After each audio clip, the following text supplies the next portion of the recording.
Las capas se caen en cada sesión, como una cebolla que busca razón. Quitamos lo falso, dejamos la piel, una fe sencilla frente al papel. Sin reglas pesadas, sin miedo a caer, buscando verdades que puedan nacer. El eco resuena profundo y real, genuino el camino hacia lo esencial. La cebolla roja quitando el disfraz, cada capa revela lo que es de verdad. Con el creador en conexión sin guión, un corazón abierto sin religión.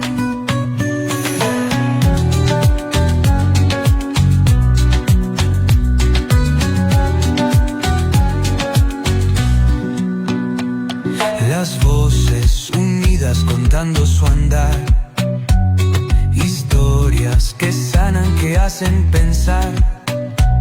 Sin dogmas, sin moda, solo el resplandor de un alma desnuda buscando amor.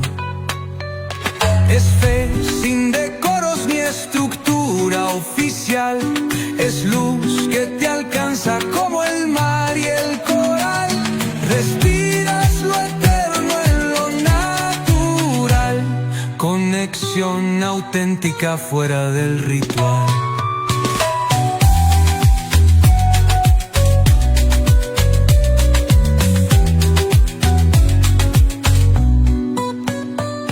Aquí no hay barreras, no hay un pedestal, solo una pregunta hacia lo universal.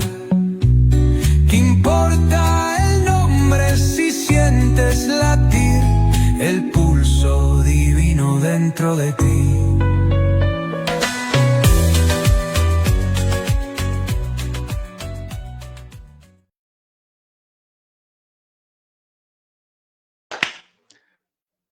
Se hizo la luz, aquí estamos una vez más, espero que nos estén viendo.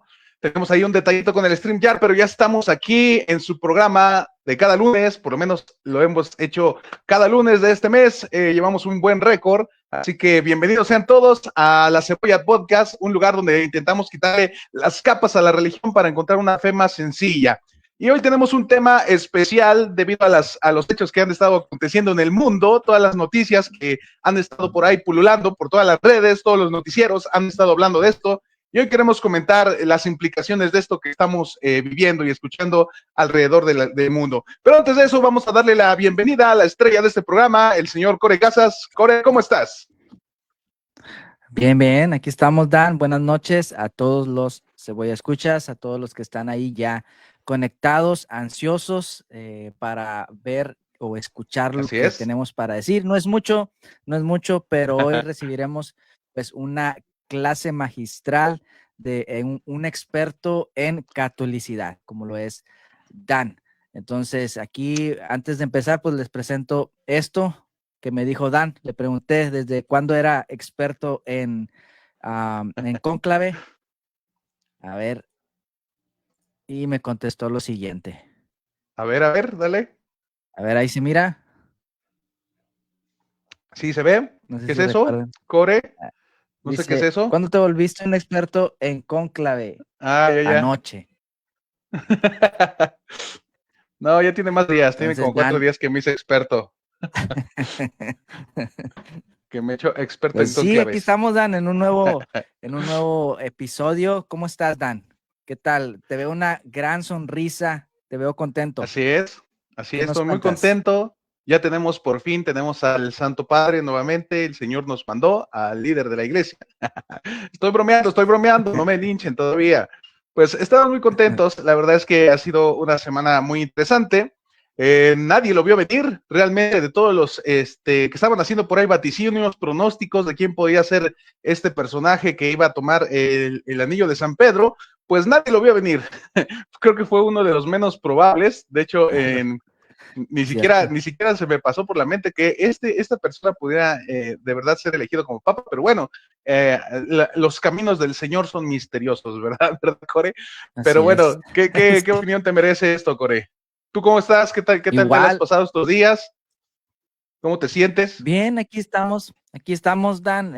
Bueno, pues aquí en Texas, tú sabes, bueno, no sé si sabes, pero si no sabes, te digo de que Texas está bien loco en cuanto al clima, porque en la mañana puede Wow. hacer mucho calor y en la noche puede hacer mucho frío. Es bien extraño este clima. Entonces hemos estado así con un clima medio como que está primaveral, pero a la vez muy fresco. Anoche estuvo muy fresco y ahí andamos un poquito afectados de la garganta por estos climas, Dan. No sé Ya cómo veo, sea ya allá en veo. México, si es más templado, no sé cómo es Pues se allá. supone que tendría que ser más templado. La realidad es que yo siento que está casi más o menos igual que allá en Texas. Esto se dispara de Mm. repente. En la mañana estaba nublado, en el día hizo calor. Ahorita se supone que estaba nublado, pero yo siento mucho calor. No sé cómo están ustedes, Cebolla Escuchas. ¿Qué tal están ahí en su casa? ¿Tienen calor? ¿Tienen frío? ¿Están tomando cafecito o están tomando agua fresca? ¿Qué es lo que están tomando? Háganoslo saber. Bienvenidos a todos. Ya vemos algunos conectados por ahí. Saludos. Hoy por fin tengo un lugar para ver quién está por ahí conectado. Saludos a Marina Herrera Cruz, a Abraham Israel, a Chirgo Hernández, a Grisel Herrera y a Andrea, mi fiel fan, claro que sí, a Eli Gómez y bueno, los que se estén conectando por ahí, háganos saber quién anda por ahí. Queremos saludarlos. Buenas noches a todos en México y en Estados Unidos, claro que sí. El día de ayer fue el Día de las Madres aquí en México. Corea, ya también en Estados Unidos se festeja esto. ¿Qué tan popular es esta celebración o lo festejan en otro día? Cuéntanos un poquito para saber cómo está el rollo allá en Texas. Pues fíjate, Dan, que acá en Texas ocurre algo, bueno, no solo en Texas, sino en todo Estados Unidos ocurre algo bien interesante, que hay ciertas festividades que se festejan a veces dos Ciertas días. festividades que se festejan. Una Sí, memorable frase, exactamente. claro que sí.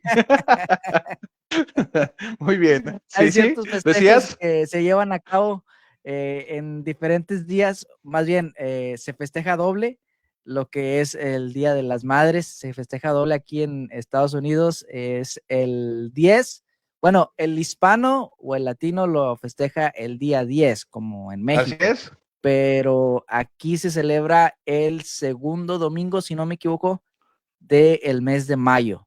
Entonces se Oh, festeja el Día de las Madres el segundo domingo y hay otra festividad, no me acuerdo cuál, que también así es. No sé si el Día de los Padres es igual, que es el tercer domingo de junio, julio, ya ves, bueno, como casi no nos festejan, no me acuerdo cuál es sí, sí, la sí. fecha, pero eso es lo que Nadie ocurre se aquí. acuerda de esa fecha. Exactamente, Así es. Nadie se exactamente. acuerda de esa fecha, exactamente. Bueno, el día de ayer todo el mundo se acordó, espero que sí. Felicidades a todas las mamás, felicidades a cada una de ustedes que tienen el dicho de tener hijos y el estrés de tener hijos, que Dios las siga ayudando y bendiciendo, claro que sí. Las bancamos aquí a todas las mamitas, todas las que nos vean aquí en las redes también, y a nuestras sacrosantas madres también les mandamos un saludo desde acá, las queremos mucho y también son fieles cebolla escuchas, ¿verdad que sí, Core?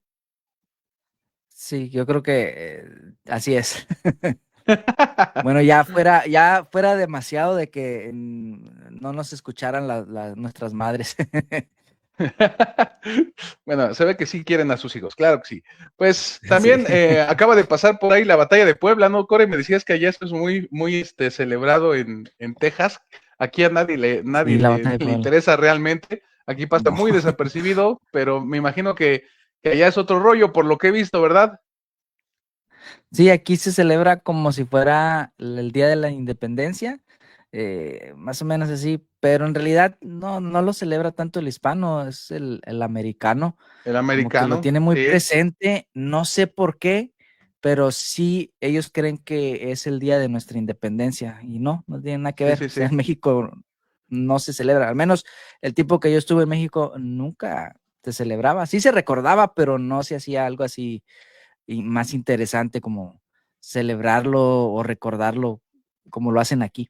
Aquí sí hacen Así fiesta. es. De hecho, creo que es el mes de la hispanidad, es lo que hacen aquí en Estados Oh, Unidos. Pues, ya se veo, ya celebra no veo. solamente lo que es, no solamente lo que es el folclore mexicano, sino de toda América Latina. Eso es lo Ya que veo. he visto que se hace. Ujú. Yo lo que he visto es que lo celebran allá con algo muy extraño, que son estos tacos raros de Taco Bell, que son como estas tostadas Esos no son dobladas tacos. con queso amarillo y no sé qué cosas allá comen allí en el lugar donde vive Core. Algún día esperemos que venga a México a comer unos verdaderos tacos, ¿verdad? Pero bueno, eso solo son las efemérides de estos días, pero vamos a lo que de verdad corresponde, que nos convoca a este cónclave llamado La Cebolla Podcast. El día de hoy vamos a hablar acerca de esto que acaba de acontecer.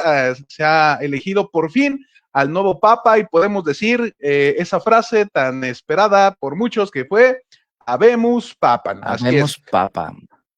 Habemus Papam. Y bueno, tenemos un nuevo papa, este hombre llamado Robert no sé qué cosa, que vendría siendo, tomó el nombre de León XIV, si no estoy mal, ahí me corriges. Él es el nuevo papa de la Iglesia Católica y procedente de Estados Unidos. No les vamos a repetir todo lo que seguramente ya vieron en todos los videos y todos los noticieros, pero teníamos algo que comentar al respecto, y es que yo estaba hablando con Core acerca de esto, y estaba exponiendo esta idea de que esto de la sucesión papal, precisamente, es lo que a muchas personas en el catolicismo les da seguridad o certeza de que ellos son la iglesia verdadera. Y yo le estaba comentando este tema, Core, para que desentrañáramos un poquito acerca de qué tan real es esto. Y les vamos a contar un poquito más, vamos a tratar de ampliarles qué es esto de la sucesión papal. A ver, se los empezamos a contar. La sucesión papal o sucesión obispal es la creencia de la Iglesia Católica de que ellos han tenido una sucesión ininterrumpida de obispos o de papas. Ahorita vamos a explicar un poquito ahí la diferencia. Ellos consideran que han tenido una sucesión ininterrumpida, que comenzó con Jesús declarando a Pedro como la piedra donde iba a ser edificada la iglesia de Dios. Esto está en un famoso texto en Mateo 16, 18, donde el Señor le dice a Pedro, te aseguro que tú eres Pedro y sobre esta roca edificaré mi iglesia. A partir de ahí se considera que Pedro es el primero de los líderes de la iglesia y que él fue transmitiendo esa responsabilidad de guiar a la iglesia a sus discípulos, a uno de sus discípulos que se llama, por lo menos en la creencia, en la tradición católica, Lino, y que Lino a su vez destinó a otro a ser el encargado de la iglesia, y que ese otro encargó a otro el ser encargado de la iglesia, y así sucesivamente fueron encargando uno a otro y a otro. De modo que llegamos hasta nuestros días con los últimos papas que de seguramente tendremos algo de memoria, que son los papas Juan Pablo II, Benedicto XVI, Francisco y el ahora papa León XIV. Entonces, esta es la creencia de la Iglesia Católica, que ellos han tenido una sucesión ininterrumpida de líderes, lo cual demuestra, en teoría, que ellos son la iglesia verdadera, fundada por Cristo. Ahora, entonces cuando vemos en las redes algunos apologetas, cuando debaten con cristianos reformados, con cristianos evangélicos, con toda esta gama de cristianos protestantes, los católicos suelen lanzar la siguiente pregunta. Dime tú, cristiano, que estás aquí, tú puedes demostrar que tu iglesia tiene sucesión obispal, tienes una sucesión obispal. ¿Quién es tu pastor y quién nombró a tu pastor? ¿Y dónde estaban los pastores de tus pastores en el año 1500? ¿Dónde están los pastores de tus pastores en el año 1000? ¿Dónde están tus obispos en el año 400, 500?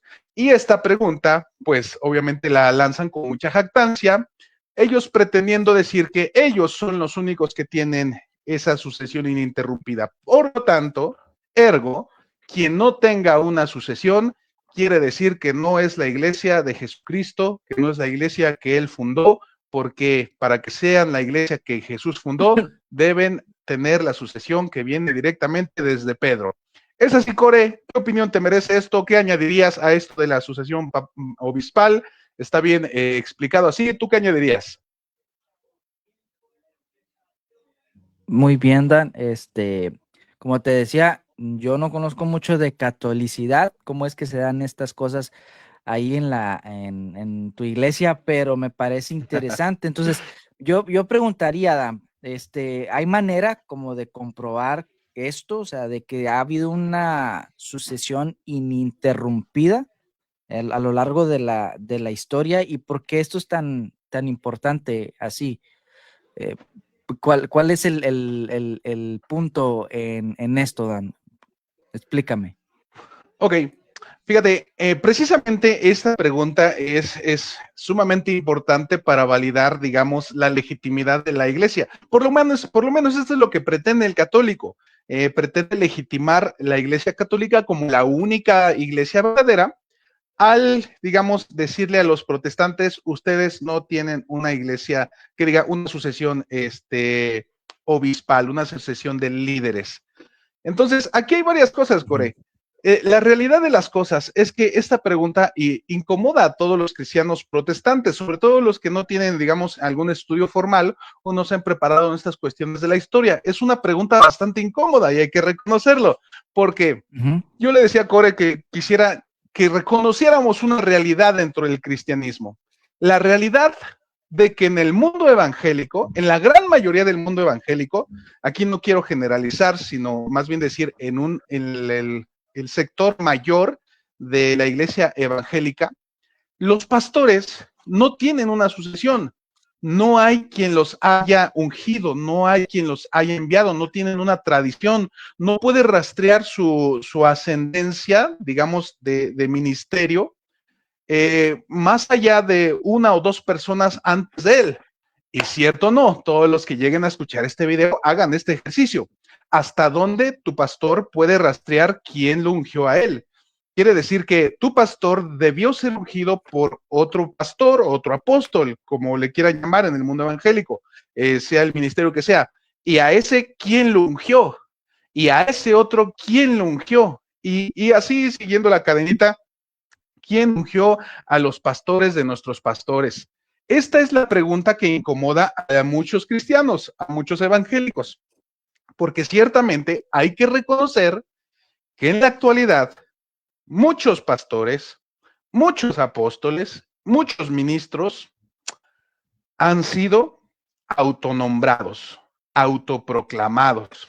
Han abierto el zaguán de su casa para iniciar reuniones, han rentado un saloncito, han juntado ahí a la familia, han dicho vamos a comenzar una iglesia y han empezado a repartir por ahí folletos, han empezado a invitar a los vecinos, cosa que les digo, todos nosotros se nos hace lo más normal del mundo. Claro que sí, porque estamos viviendo en el siglo XXI y tenemos unas cosas muy diferentes a lo que ha tenido la iglesia a lo largo de muchos siglos. El día de hoy, simplemente alguien tiene el deseo, la revelación de que va a ser pastor y lo que hace es comenzar una iglesia. Muchos pastores en la actualidad evangélicos a veces han salido de iglesias, a veces han salido de congregarse en cierto lugar donde fueron tal vez líderes, donde tal vez fueron diáconos, tal vez sirvieron en algún lugar y por ciertas diferencias con el pastor, pues ellos deciden salirse y decir, ahora yo mejor voy a salir de mi zona de confort y voy a iniciar lo que siento que el Señor me está llamando. Esta idea en la actualidad la han tenido miles y miles de personas que ahora son pastores en la iglesia. Esta realidad hace que sea muy difícil contestarle esta pregunta a los apologistas católicos. ¿Quién fundó tu iglesia? ¿Desde cuándo se ha fundado tu iglesia? ¿Es verdad que tu iglesia la fundó Cristo? ¿Puedes rastrear eso hasta allá? Y es una pregunta incómoda y es una realidad. Pero bueno, hasta aquí seguramente algún católico que nos escuche se podrá regodear y decir, jaja, claro, nosotros sí podemos rastrear nuestra ascendencia de los obispos hasta Jesús. No es tan fácil, católicos. Y no es que ustedes puedan demostrarlo. He visto varios debates al respecto y cuando un cristiano protestante le pide a un católico, a ver, católico, enséñame tu sucesión, cómo la puedes rastrear. Lo que cada católico ha hecho es mostrar una lista de papas.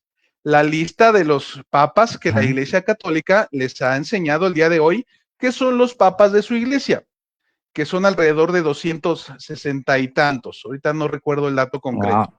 Pero hasta la fecha de hoy, ha habido esta cantidad de papas, 267, si no mal me equivoco, son la cantidad de papas que ha habido, y un católico dice, mira, esta es mi lista de obispos, que se van rastreando hasta el tiempo de Jesús, y el primero de ellos fue Pedro. Muy bien, y con eso dicen, nosotros sí tenemos sucesión. La cosa es la siguiente, queridos católicos. Esas listas que su iglesia les ha proporcionado no, no resisten un análisis histórico serio. No lo resisten. La gran mayoría de historiadores, tanto católicos como cristianos, como protestantes y agnósticos o ateos, han descubierto que esas listas fueron adulteradas, inventadas, manipuladas desde el siglo VII. Quiere decir que ellos no pueden rastrear incluso verdaderamente quién han sido sus antecesores y han tenido que inventar nombres, han tenido que inventar historias, porque no tenían posibilidad para describir históricamente quiénes fueron sus antecesores. No solo eso, Core, sino que al contrario, rastreando la historia, en la verdadera historia, hemos encontrado que muchos de estos papas o muchos de estos líderes de la Iglesia Católica han sido personajes terroríficos. Y yo te mandé una lista, Core, no sé si quieras que comentemos un poquito uno y uno de estos papas, para que veamos quiénes son estas joyitas que el catolicismo ha dicho, este es el sucesor de San Pedro, líder de la Iglesia Universal de Cristo, líder de la Santa Iglesia Católica. Pues bueno, vamos a leerles un poquito acerca de sus líderes. Primero vamos con el caso del Papa Juan XII, que vivió del año, más bien que su pontificado fue del 955 al 984, que es conocido como el Papa Libertino. Llegó al papado a los 18 años. Fue acusado, fíjate, de conducir orgías en el palacio papal, bendecir armas de ladrones y brindar por el diablo. Hasta solía hacer brindis por Satanás. Según registros del emperador Otón I, vendía cargos eclesiásticos y fue sorprendido en adulterio dentro del Vaticano. Bueno, esta es una de las cosas que se puede rastrear en la historia del santo líder de la Iglesia Católica. ¿Cómo ves, Core? No, bastante bien interesante esto, pero ¿cómo que fue sorprendido en adulterio dentro del Vaticano si los papas no se casan? ¿Cómo estaría ahí la situación? Interesante, pues, ¿no? Resulta que la historia ha dado muchos giros. Miren, cuando nosotros presentamos el día de hoy el tema de los papas, seguramente la gente, como no conoce mucho de historia, piensa que siempre ha sido como el día de hoy donde el papa no se casa. La realidad es que en la antigüedad casaban muchos papas, pero les gustaba, obviamente, pues les gustaban las mujeres, como cualquier hombre normal. ¿Sí, Core? Pero Pedro no estaba casado. Pedro fue el primer papa y él no estaba casado. Claro que no estaba casado, nada más tenía suegra, como bien nos lo ha enseñado el padre Toro. Exactamente. Tenía suegra, pero no estaba casado. Es una de las cosas milagrosas que el Señor hace, ¿verdad? Y el Padre Toro nos ha enseñado eso. Pues obviamente son unas tonterías esas cosas que se lanzan. Obviamente Pedro estuvo casado, no puede tener suegra sin estar casado. Claro que alguien va a decir, pues es que era viudo o algo así. Siempre vamos a tratar de leer más allá de lo que el texto está diciendo. Pero en fin, no sé si quieras leer el siguiente papa, Core, para que veamos cómo son estos líderes de la iglesia. Dale. El Papa Alejandro VI, Rodrigo Borgia, creo que ese es su nombre, porque él adoptó el nombre del Papa Alejandro, nació en 1492 y murió en 1503 y fue llamado el Papa Corrupto, de la famosa y escandalosa familia Borgia, conocido por su nepotismo descarado, colocó a sus hijos. Sí, porque tenía varios hijos los colocó en altos cargos y su papado estuvo lleno de corrupción, fiestas lujosas, violencia política y alianzas con criminales. Su hija Lucrecia Borgia fue una figura clave en la política y escándalos familiares. Toda una joyita, el Una Papa joyita este Alejandro papa. VI. Fíjense, este es otro de Wow. los líderes, de esos santos líderes de la Iglesia Católica. Vamos con otro ejemplo, el Papa León X, que tuvo su pontificado de 1513 a 1521, fue conocido como el Papa Banquero. Convirtió el papado en un lujo renacentista, famoso por la frase: Dios nos ha dado el papado, disfrutémoslo. Claro que sí, él sí sabía aprovechar su momento, ¿verdad? Financió grandes obras de arte y arquitectura en Roma, como San Pedro, con la venta de indulgencias, lo que encendió la reforma protestante. Este fue el papa que estuvo en el tiempo que Martín Lutero se levantó, porque estaba promulgando el cobro de indulgencias para poder financiar la construcción de la Basílica de San Pedro. Entonces, ¿cómo ven esta joyita? ¿Qué les parece este líder? ¿Les parece que ese es un buen, digamos, sucesor de Pedro? Sucesor. ¿Qué opinan ahí? Así es. Siguiente papa, Core. El siguiente papa es el Papa Esteban VI, ¿sí, verdad? Así es. Y le decían el juicio al cadáver. Wow, interesante Del juicio al apodo. cadáver. A ver, ¿así le decían o es un tipo Me de, parece que sí era no un tipo de apodo, sé, ¿no? Por lo que hizo. A ver, cuéntales lo apodo? que hizo, El Core, juicio al para cadáver. que. Dice, protagonizó uno de los episodios más extraños, el concilio cadavérico, donde desenterró el cadáver de su predecesor, el Papa Wow. Formoso, lo sentó en un trono, lo juzgó y lo condenó. Luego lanzó su cuerpo al Tíber. Wow. Entonces Exactamente. Eso lo fue lo que hizo. sacó y le hizo un juicio. Wow, qué tremendo. Interesante. Así, así es, lo que hizo fue desenterrar al papa anterior y juzgarlo, y bueno, ha de haber sido una escena bastante llamativa. También tenemos el Tétrica. caso Sí, sí. de los papas de Aviñón, que estuvieron del año 1309 al 1377. Durante este periodo, 7 papas residieron en Aviñón, Francia, en lugar de Roma, bajo la fuerte influencia del rey francés. Esto generó escándalos por corrupción, lujo y control político, y preparó el terreno para el cisma de Occidente. Fíjense, estos son algunos de tantos casos que pudiéramos mencionar acerca de los papas. Entonces, la pregunta que los católicos deberían hacerse es: ¿de verdad estos papas pueden considerarse como sucesores de Pedro? Estos papas, podríamos decir que entonces continuaron el linaje, continuaron esa sucesión ininterrumpida.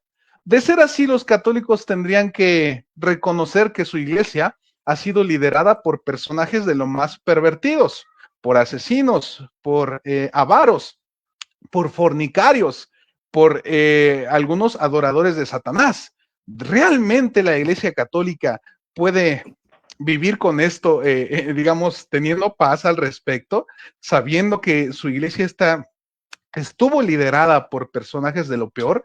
¿Esto se puede considerar una sucesión ininterrumpida? ¿O sí hubo una sucesión que fue interrumpida en muchas ocasiones?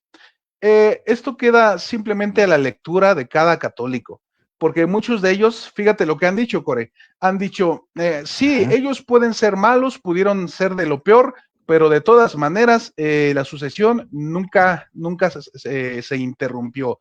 Todos ellos siguieron guardando la doctrina, aunque en su moral estaban mal. Lo importante es que cuidaron la doctrina católica como debía ser. Y bueno, es una respuesta que de verdad no creo que deje satisfechos a la mayoría de personas, hablando de protestantes, hablando de agnósticos, hablando de ateos, porque es un descaro que los católicos afirmen esta situación, que la iglesia ha sido liderada por personajes de lo peor. Entonces, resumamos lo que estamos diciendo hasta ahorita. Está bien, las iglesias protestantes en la actualidad no pueden demostrar una sucesión obispal. Está bien, lo admitimos. No debe costar esto para la iglesia admitirlo. Fíjese que escuchando muchos debates, los cristianos como que nunca quieren admitir esto. Luego le dicen al otro, pero a ver, tú demuéstrala, pero a ver, tú demuestra la tuya. Empecemos por lo básico, empecemos por lo sencillo. Admitamos que como iglesias cristianas, protestantes, evangélicas, no podemos rastrear una sucesión de pastores en nuestras iglesias, porque muchas de ellas incluso nacieron con el pastor en turno, porque él quiso ser pastor. Entonces, vamos también católicos a sincerarnos un poquito, bueno, sincerarse un poquito ellos, ¿verdad? No vayan a decir que yo soy católico. También deben admitir que no Sí, lo eres. pueden ustedes, después hablaremos de eso, no pueden asegurar que ustedes tienen una sucesión ininterrumpida. De ser así, tendrían que admitir a la cantidad enorme de papas que fueron réprobos delante de Dios.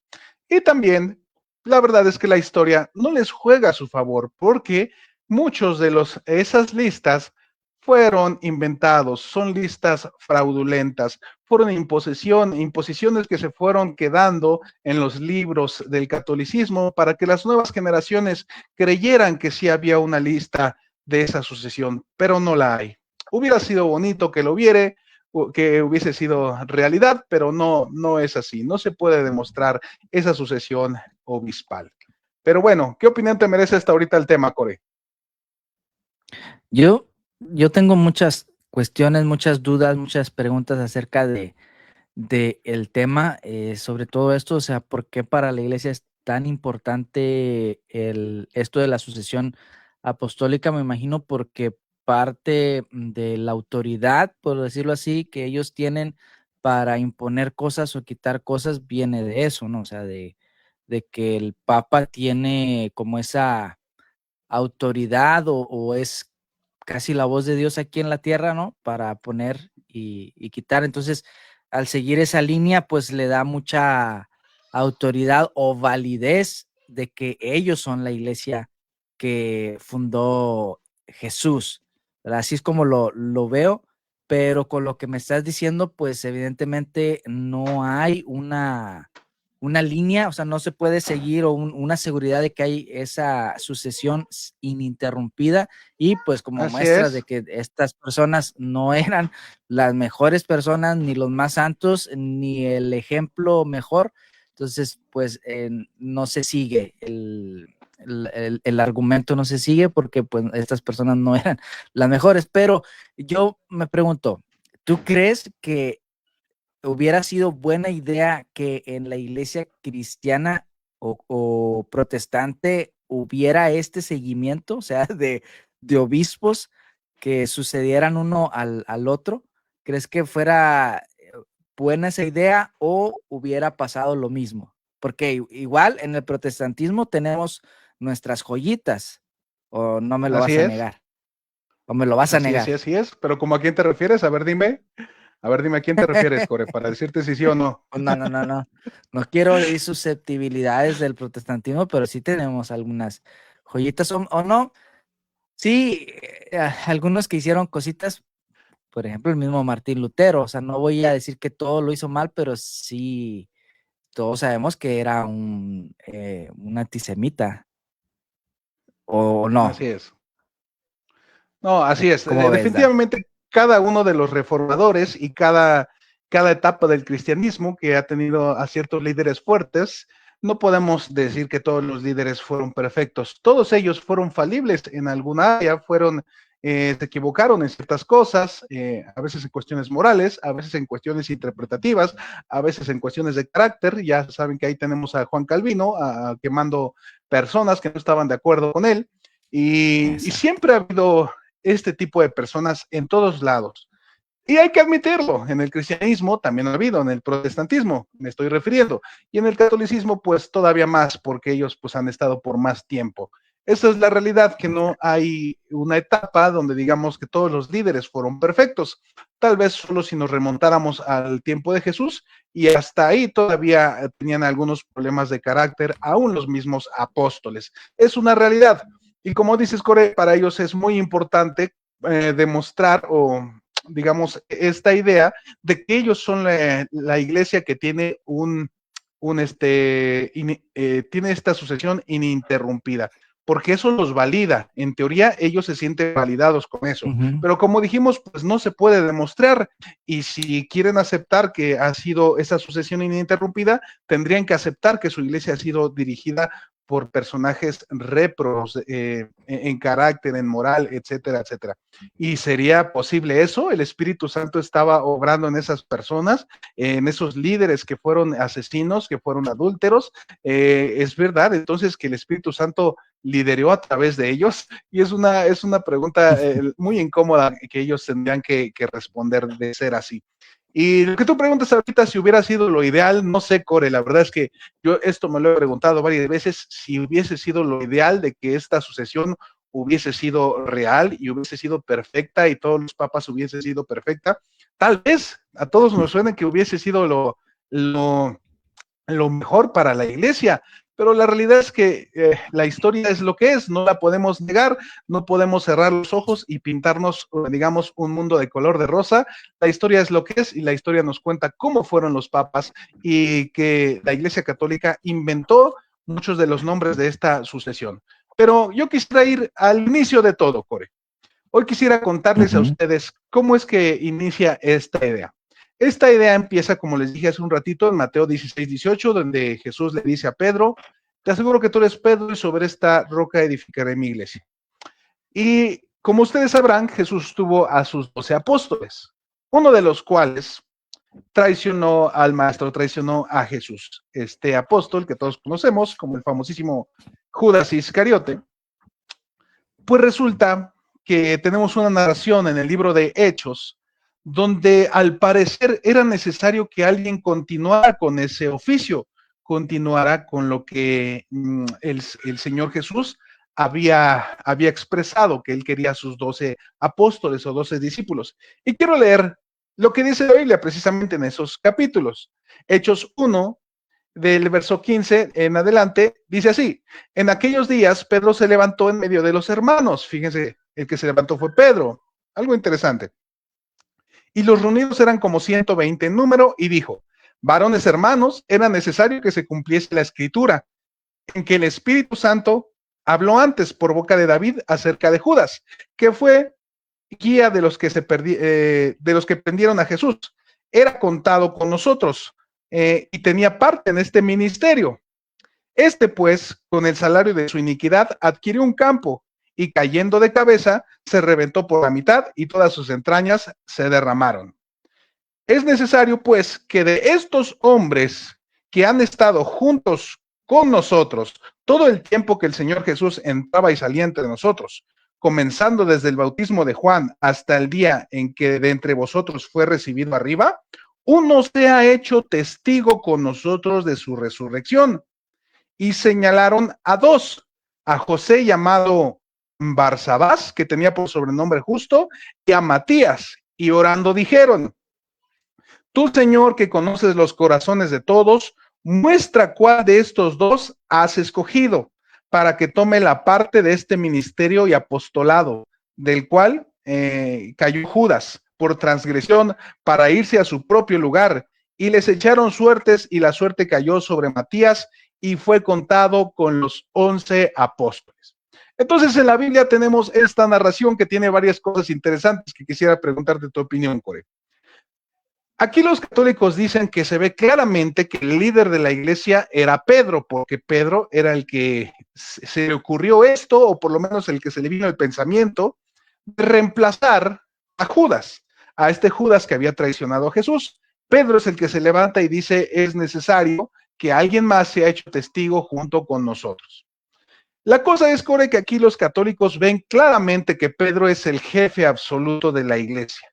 ¿Tú qué opinas al respecto, Core? En esta lectura tú ves a Pedro como el jefe absoluto de la iglesia, es el que está decidiendo que hay que llamar a un concilio para ver quién es el nuevo apóstol de reemplazo. ¿Tú esto es lo que ves en el texto, Core, o qué ves en este texto?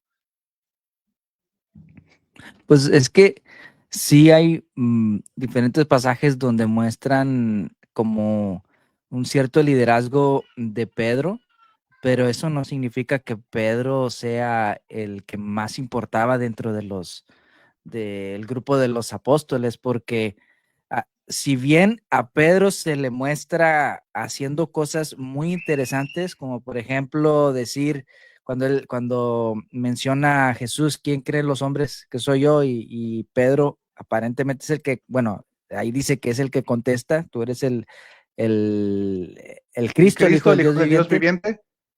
Y le dice, pues no te lo ha revelado carne ni sangre, bienaventurada es porque no te lo ha revelado carne ni sangre. Entonces, sí hay pasajes donde muestran que Pedro sí como que se tenía cierto, no sé si liderazgo, pero sí alguna preeminencia entre los demás, aunque Jesús mismo les enseña de que no, eso no iba a ser entre ellos.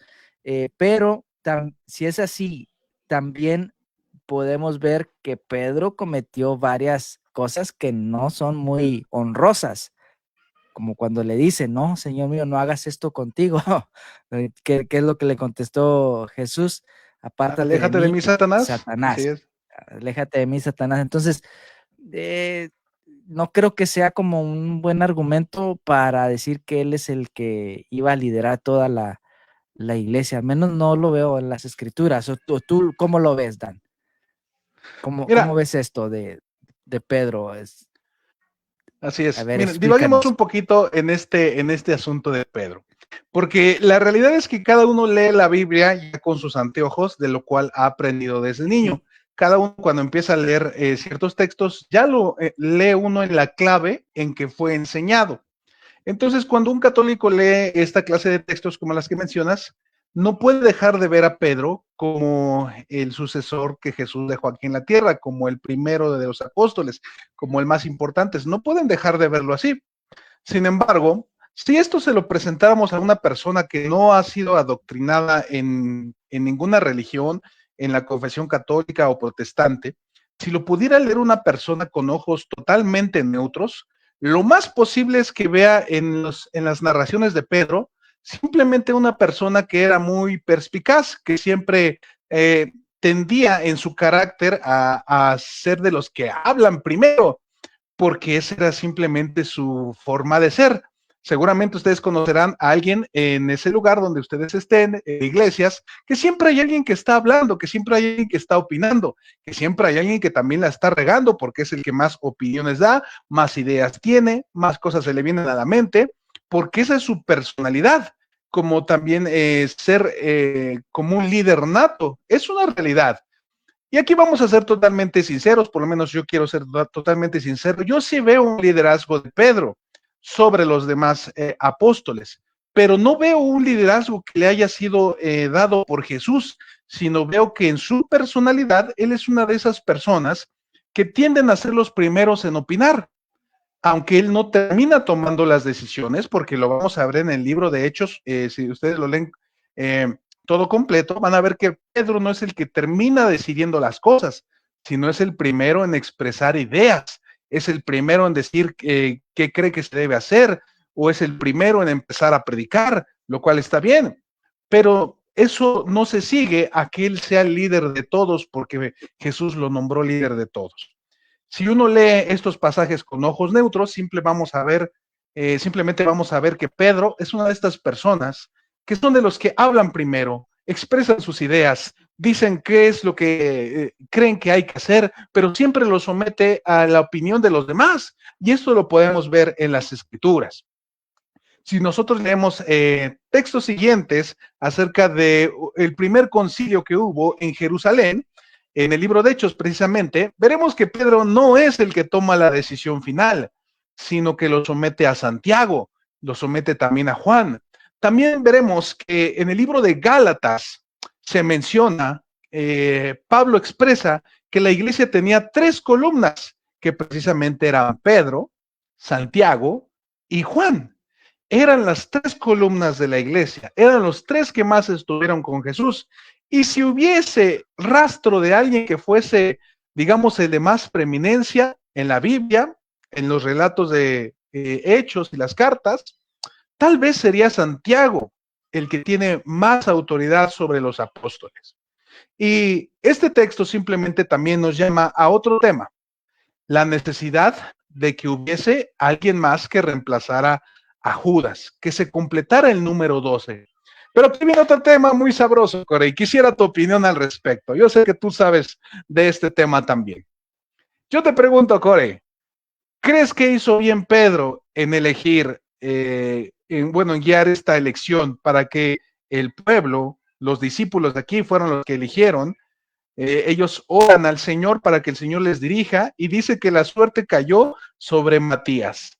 ¿Fue correcta la elección de Matías como apóstol de Jesucristo?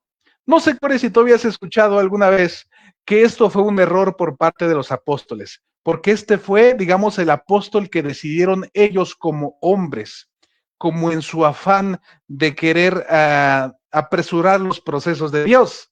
No sé si lo habías escuchado, Corey, porque hay quienes dicen que este esfuerzo humano después fue opacado por la decisión divina. ¿Y cuál fue la decisión divina? Que era la verdadera voluntad de Dios, nombrar al apóstol Pablo como el número Pablo. 12 de los apóstoles, que él sería el legítimo apóstol número 12 y que Matías vendría a ser un usurpador, más bien fruto del intento humano de completar los 12 apóstoles. ¿Qué opinas al respecto, Core? ¿Conocías de este tema? Sí, ya lo había escuchado antes. De hecho, cuando lo escuché, estabas bastante frustrado por eso, porque tú eres de los que cree de que sí, de que A ver, no, cuéntame, cuéntales por qué, cuenta sí el lo chisme hicieron bien. completo, a ver. Bueno, seguro. Sí, ¿Quieres que lo dale, cuente? no creo que haya problemas, espero. Vamos a contarles un chisme aquí interno. Agárrense, Bueno, ¿eh? lo que yo supe es que tú en una prédica mencionaste, estabas hablando acerca de la imposición de manos y cómo es que se llevaba a cabo, pues el orden dentro de la iglesia cuando alguien era enviado o se le daba ese, ay, ¿cómo se dice? Ese voto de que esa persona pues podía ejercer el ministerio. Y creo que después llegó alguien y te refutó. O Más o dijo menos así todo lo fue, contrario, sí. así de que había sido como una equivocación y que realmente el que tenía que ocupar ese lugar era Pablo. Entonces, ¿fue así, Dan? ¿O me estoy equivocando? Sí, más o menos fue así la historia. Yo estaba hablando precisamente de la elección de Matías y justo el otro día un predicador llegó a la iglesia a contar por qué esa elección había sido equivocada. Era el apóstol Pablo. Entonces yo lo estaba consultando incluso por ahí con unos amigos como Mario, que hoy milagrosamente no está aquí para hacerme bullying, y le estaba comentando, preguntando su opinión al respecto. Y él me decía que claramente Matías había sido dirigido por Dios, por lo menos si creemos que Dios escucha la oración de sus apóstoles, de Pedro y de todos los que estaban ahí reunidos, ellos le pidieron a Dios dirección para quién iba a ser el sucesor de Judas. Y dice ahí que la suerte, la guía de Cayó. Dios cae Ujú. sobre Matías.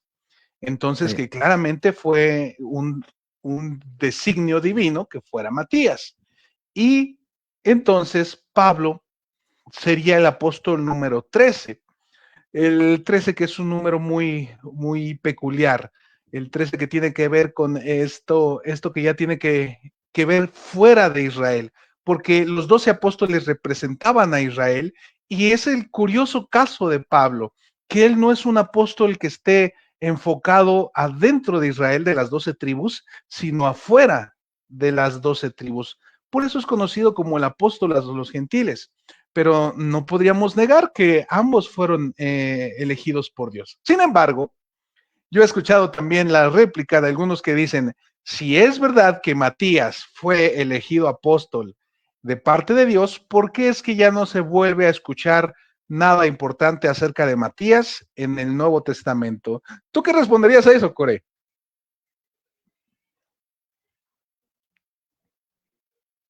Core, ¿estás ahí? bueno, que nos... Sí, ya estoy aquí.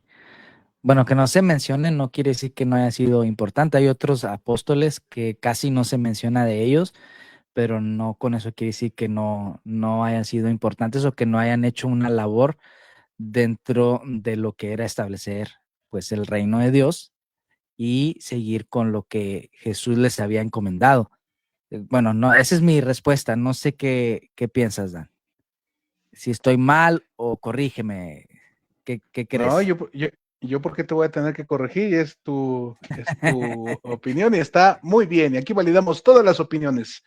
Pues fíjate, yo simplemente digo que sí, definitivamente, si la Biblia calla al respecto de Matías, no significa que haya sido una mala decisión o que haya sido alguien no dirigido por Dios. Creo que incluso de los otros apóstoles también no tenemos mucha información. Solo tenemos información mayoritaria de Pablo, de Pedro, de Santiago y Juan, y muy poco de los demás. Eso no quiere decir que los demás no hayan hecho su labor evangelizando y dirigiendo la iglesia, enseñando doctrina. Eso no quiere decir que no lo hayan hecho. Simplemente la Biblia quiso hacer énfasis en Pablo, en Pedro, en Santiago y Juan. Pero bueno, sí quiero también ir aterrizando con hacer un llamado a lo importante que es que definitivamente en la iglesia haya quien dé testimonio de los que van a dirigir la iglesia, de los que van a enseñar, de los nuevos pastores. Y quisiera leer unas citas. Hoy es un episodio muy bíblico, muy extraño en este podcast. Pero bueno, 1 Timoteo 5:22 dice: no impongas con ligereza las manos a ninguno, ni participes en pecados ajenos. Consérvate puro. Aquí hay una instrucción donde a Timoteo se le dice que no imponga las manos con ligereza. La imposición de las manos era una práctica que se hacía para varias cosas, como orar por los enfermos, como transmitir una bendición a una persona, pero aquí va lo siguiente que es vital entender. La imposición de manos era para nombrar a líderes en la iglesia.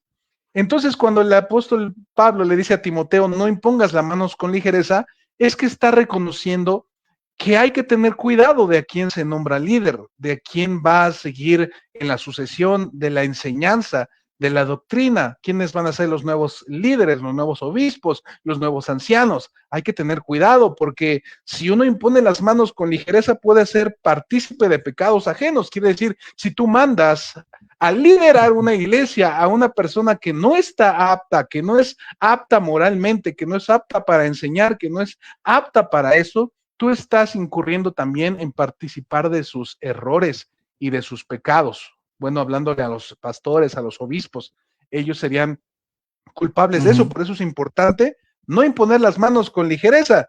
También en Timoteo 1:6, según de Timoteo dice, por lo cual te aconsejo que avives el fuego del don de Dios que está en ti por la imposición de mis manos. Quiere decir que definitivamente dones espirituales y llamamiento de Dios se daba a través de imponerle las manos a una persona.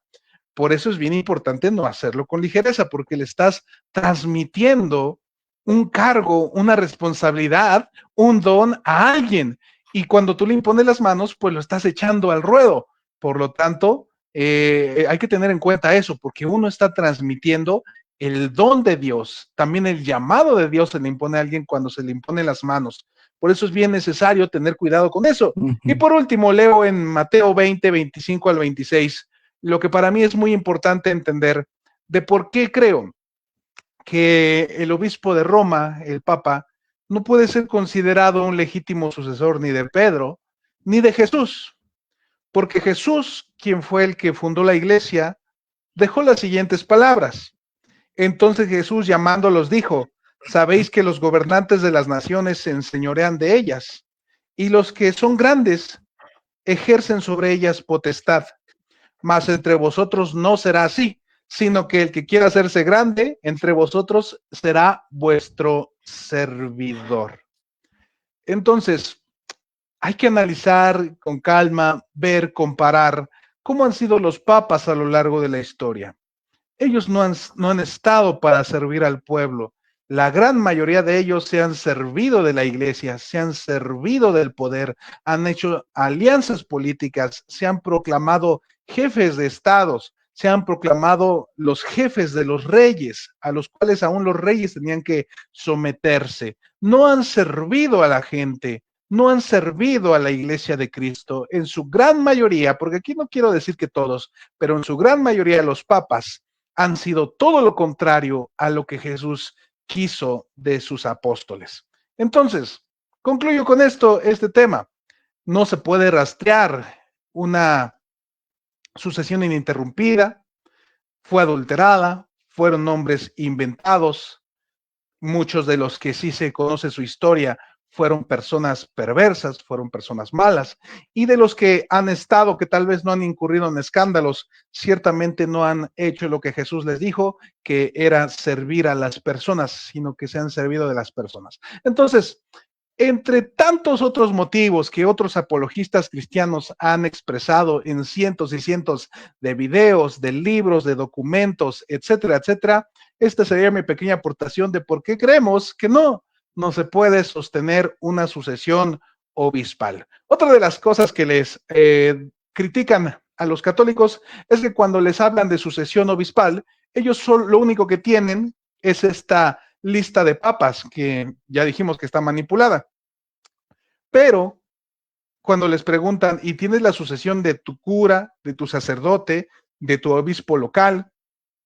Esas cosas menos pueden ser comprobadas, menos pueden rastrear una sucesión del cura, del obispo, del cardenal, menos se pueden rastrear esas cosas en la Iglesia Católica. Son cosas que no se pueden, no hay documentos donde se pueda rastrear la sucesión de un cura. Pero lo que sí hacen es pedirle esto a los cristianos, que los cristianos protestantes les demuestren quién ungió a su pastor y quién fue el pastor de su pastor. Eso sí se lo piden a los cristianos, pero ellos no lo pueden demostrar tampoco. ¿Cómo ves, Core?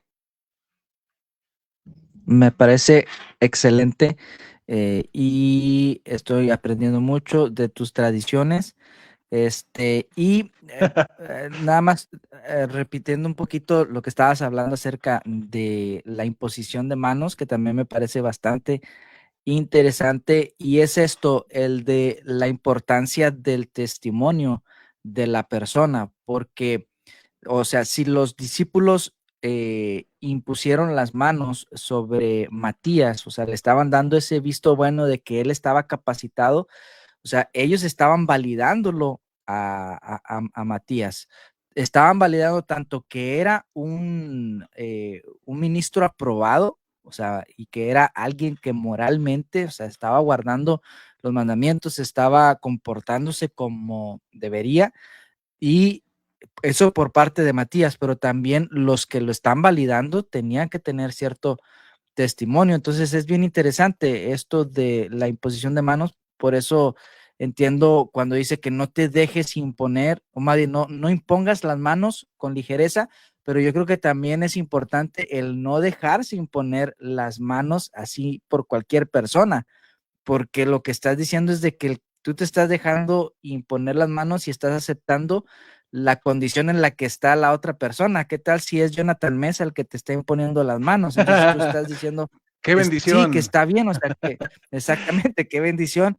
Y yo creo que es bien, bien importante esto entender lo de la imposición de manos y cómo es que se valida a alguien, cómo es que se le da como ese visto bueno y de decir, bueno, esta persona está apta para el ministerio. Entonces, bueno, también en el Antiguo Testamento podemos ver que pasaba esto de la imposición cuando Abraham le pone las manos a su hijo, cuando Jacob le pone las manos ahí a Efraín y a Manasés. Entonces también era como darles, pasar algo sobre ellos.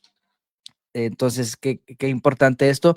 Y pues ya lo de la sucesión, que es el punto principal del que estamos hablando, pues bueno, quedamos en que no hay manera de cómo comprobarlo y bueno, que los líderes de la Iglesia Católica no siempre fueron las mejores personas, como para, tanto como para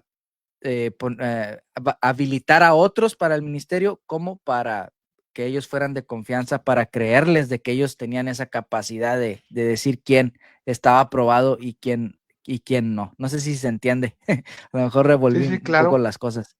Sí, No, sí está pero bueno, bien. está Dice, interesante.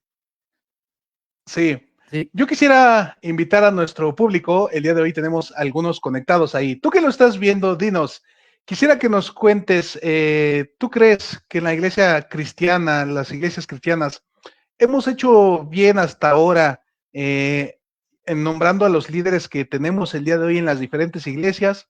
¿O consideran ustedes que muchas veces se ha impuesto las manos con ligereza? O incluso a veces ni se ha puesto las manos sobre nadie porque cada quien toma la decisión de liderar al pueblo, a una comunidad de fe, levantar su propia iglesia. ¿Qué opinan ustedes al respecto? ¿Creen que lo hemos hecho bien? ¿Creen que podríamos mejorar algo? Porque algo que nos falta, Core, me parece a mí, y esto es algo que trato de hacer recurrentemente, es autocrítica.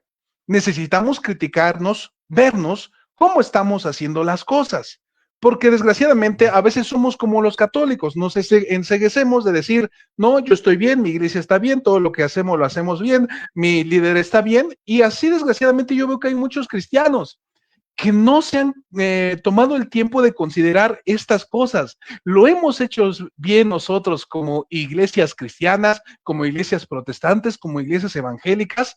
Están los ministros que deberían estar, o a veces se han nombrado a personas que no estaban listas para el ministerio, que no eran aptas para enseñar, que no eran aptas para pastorear la grey del Señor. ¿Tú qué opinas, Core? ¿En Latinoamérica se ha hecho un buen trabajo respecto al pastorado? ¿Crees que todos nuestros pastores evangélicos son buenos, son dignos de confianza? ¿Tú qué opinas al respecto, Core? Ay, me la pusiste complicado, me la pusiste difícil. Pues no, no, yo creo que no ha sido perfecto, se ha hecho lo posible y pues bueno, sí seguimos ciertas, o se siguen ciertas reglas cuando habla acerca de que cuáles son los lineamientos que tiene que ser, que tiene que seguir la persona que quiere ministerio, que quiere servir al Señor. Entonces, ahí creo que es Pablo el que menciona, si no mal recuerdo, donde habla acerca de marido de una sola mujer, no dado al vino, no pendenciero y todo eso. Ahí menciona varios requisitos que tiene que llevar la persona que quiere servir al Señor. Entonces, pero no sé, no sabría decirte si realmente hemos cumplido con esos parámetros para realmente seguir un orden en el cual vamos a aplicar para que la persona pueda servir al Señor, pero yo creo que en muchas ocasiones sí se ha hecho muy arbitrariamente esto y se han impuesto manos y se ha puesto a personas que no están preparadas, y lamentablemente eso pasa y lo podemos ver muy Sí, palpable de que sí hay muchos lugares o iglesias donde realmente el ministro no está preparado para manejar una congregación, ¿verdad? Entonces, está difícil, Dan. Yo creo que tendremos que ser más conscientes de eso y pues hacer todo lo posible por prepararnos y por hallarnos aptos para poder servir al Señor, porque estamos tratando con su pueblo, con su iglesia. Entonces no puede venir cualquiera y decir, bueno, ahora yo voy a ser pastor, ahora yo voy a dirigir una iglesia, cuando no. En primer lugar, nadie te está dando el visto bueno, nadie te está dando la señal de que lo puedes hacer, y en segundo lugar de que pues lo estás haciendo ahí se va, sin preparación ni nada. Entonces, creo que sí es bien importante seguir ciertos reglamentos y lineamientos, Dan. Eh, así es. ¿Cómo ves? Sí, definitivamente es algo que de lo cual han sufrido sobre todo las iglesias pentecostales. Los que están un poquito más inmersos en lo que es el mundo del protestantismo, de las iglesias evangélicas, sabrán que hay muchas denominaciones que sí conservan una tradición que pueden rastrear desde Ujú. dónde vienen. Las iglesias que vienen de la Reforma, los primeros de la Reforma, ellos pueden rastrear sus orígenes, muchas veces pueden rastrear incluso su tradición hasta los primeros fundadores aquí en América que vinieron de Europa. Pueden rastrear eso, algunas iglesias metodistas, muchas iglesias anglicanas, muchas iglesias luteranas. Ellos pueden rastrear su tradición, quién fue los que fue fueron fundando iglesias, los pastores que estuvieron en cierta iglesia, los otros pastores que ellos ungieron, las nuevas iglesias que abrieron, pueden ir rastreando eso bastantes décadas atrás. En muchas denominaciones pueden hacer eso. Hay iglesias históricas de tradición construidas hace cientos de años, donde ellos pueden contarnos un poquito de su tradición. Sin embargo, las historias de las iglesias pentecostales son muy diferentes. Eh, es muy curioso el mundo pentecostal, porque dentro del mundo evangélico son los pentecostales los cuales no pueden rastrear casi nada de su tradición. Son muy pocos los que pueden decir yo pertenezco a cierto movimiento fundado en tal fecha. Normalmente no son más de 100 años, por cierto, eso es una realidad. También los pentecostales necesitan admitir que su rastro más antiguo es hace 100 años. Y hace 100 años, pues sería lo más antiguo que podría ir una iglesia pentecostal, no más de eso. Espero que nadie tenga la suposición de que los pentecostales nacieron en el día de Pentecostés, porque bueno, eso históricamente sería un grave error. Las iglesias pentecostales de línea carismática no pueden rastrear su ascendencia a más de 100 años. Es una realidad. Aquí lo que está en tema, Corella, para ir cerrando este tema, este live, es qué es lo que valida entonces que una iglesia sea una verdadera iglesia de Cristo, una verdadera iglesia cristiana. ¿Cuál entonces sería el método? ¿Cuál entonces sería el parámetro? Si estamos diciendo entonces que una ascendencia en el, digamos, en el linaje, por decirlo de alguna manera, en esta sucesión de liderazgo, no es el parámetro correcto, porque nadie lo tendría, ni cristianos reformados, evangélicos, protestantes, ni católicos. Si ninguno de ellos dos puede a ciencia cierta rastrear esta tradición, ¿cuál sería entonces el parámetro para validar que una iglesia es una verdadera iglesia cristiana?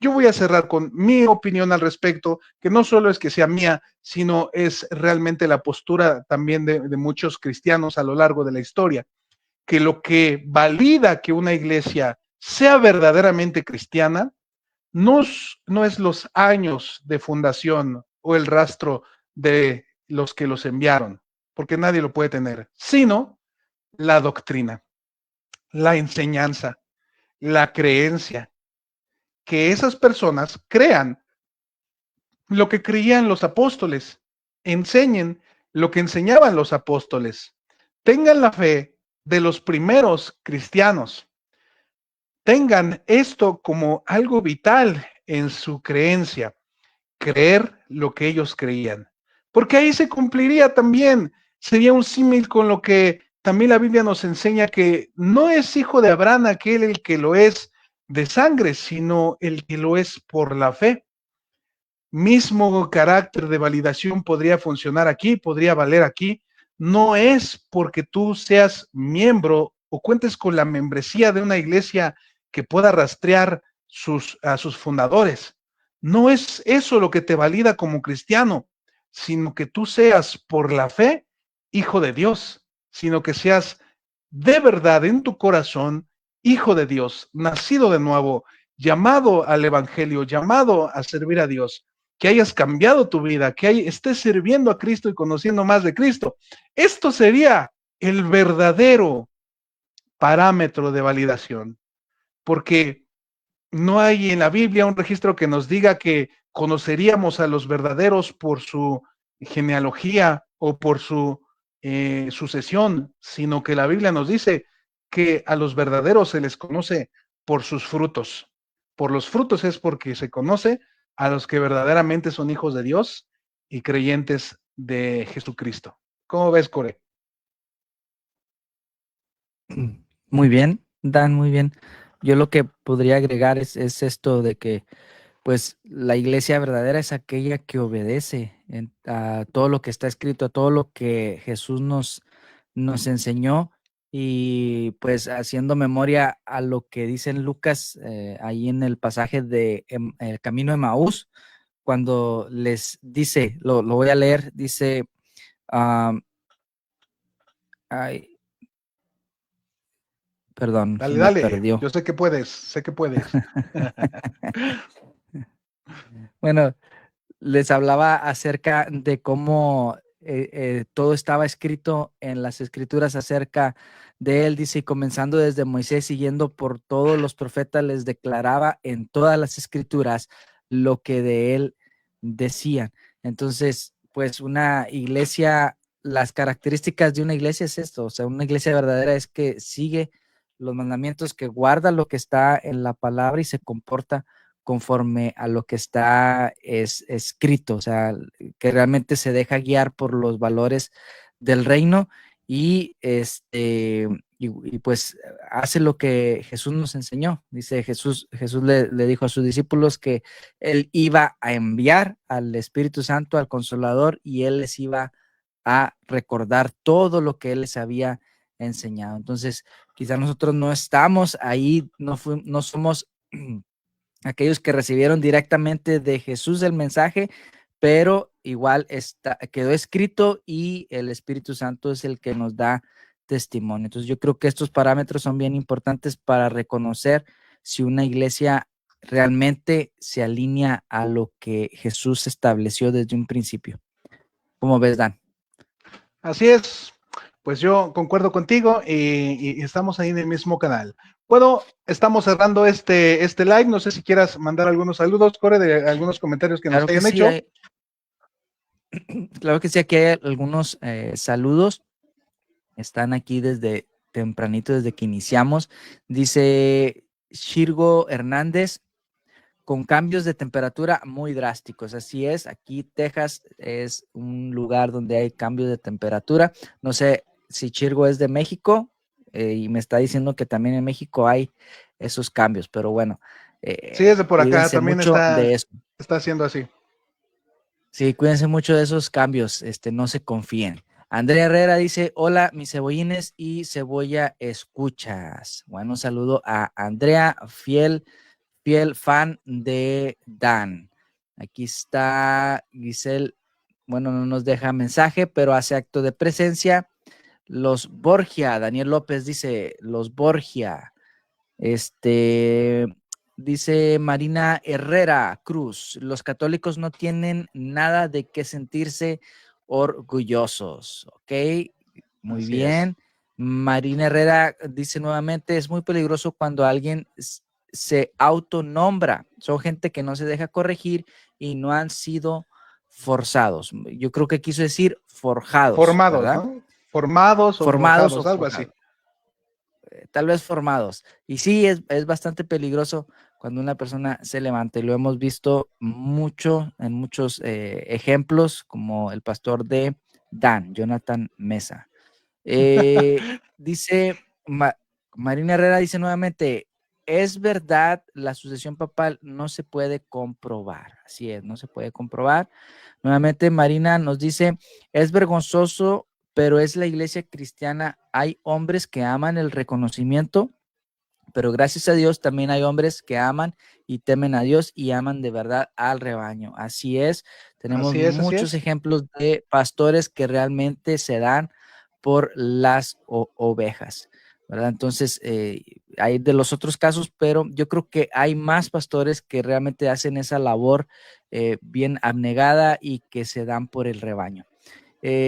Nuevamente Marina Herrera Cruz dice, no es hijo de Abraham aquel que lo es en la carne, sino en la fe. La verdadera iglesia de Dios ama y guarda los mandamientos y el testimonio de Jesús. Así es, así es. Gracias Marina por recordarnos esto. Entonces, ahí está Dan, todos los comentarios. ¿Qué te parece?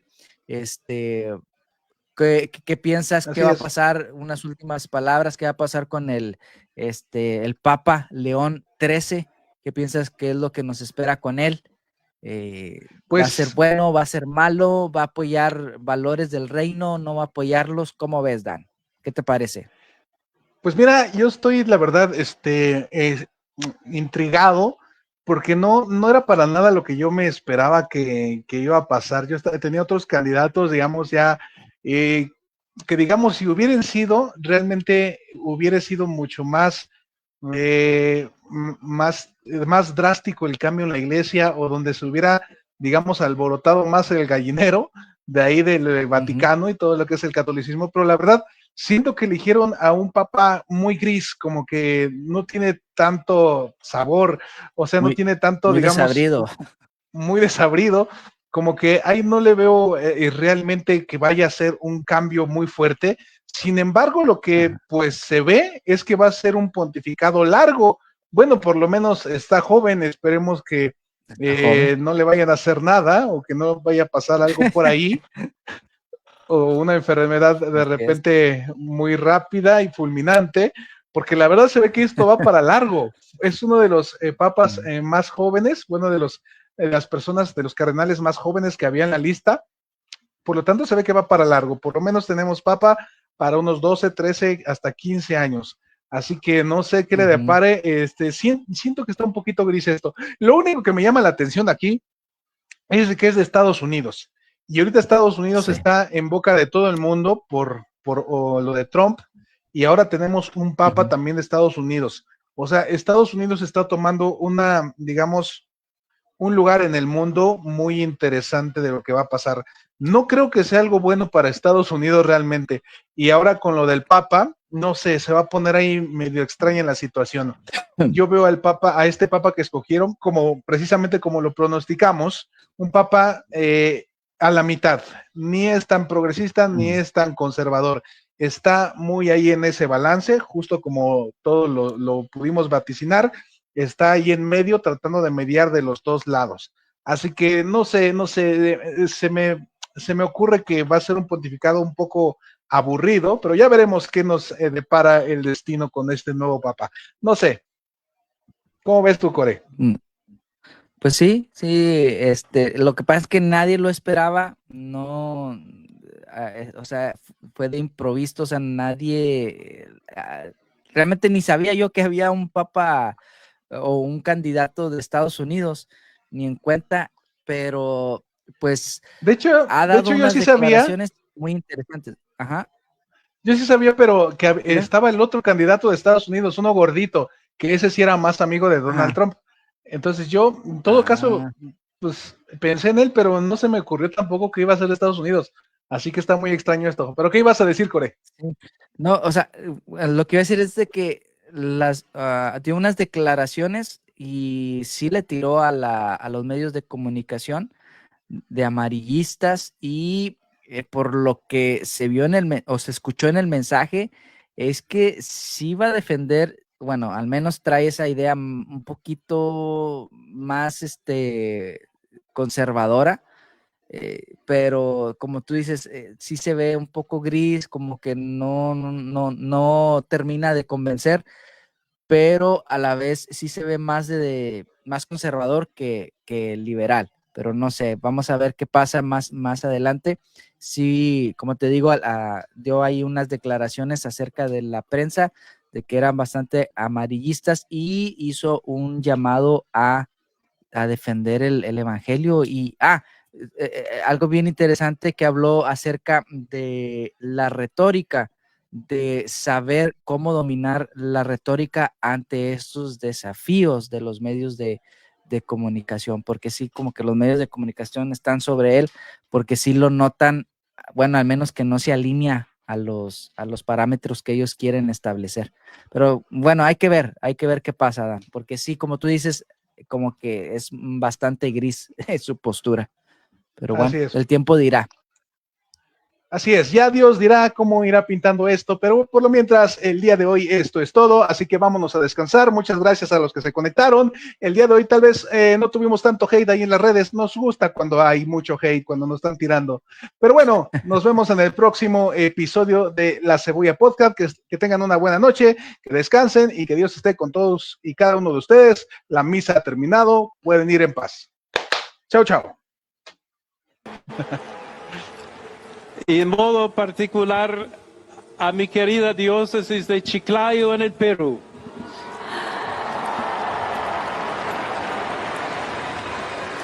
Donde un pueblo fiel ha acompañado a su obispo, ha compartido su fe y ha dado tanto para seguir siendo iglesia fiel de Jesucristo.